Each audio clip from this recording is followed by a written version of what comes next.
Ayan po, ipapakita ko po sa inyo ang magagandang tanawin na nakikita namin dito sa Kananaskis. Ito po ay malapit sa Kenmore, dito sa bank. Yan, kakalapit na po yan. 1 hour sa bahay natin, 1 hour.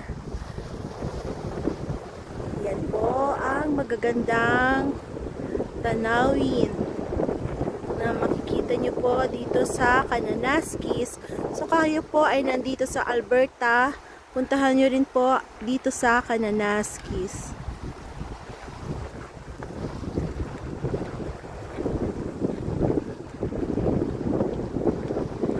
It's called Kananaskis. Napaka-colorful po. Yan po ang paligid ng Kananaskis. So guys, winter time na dito at sobrang ginaw po. Ang hirap na po ng walang jacket. Sobrang ginaw na.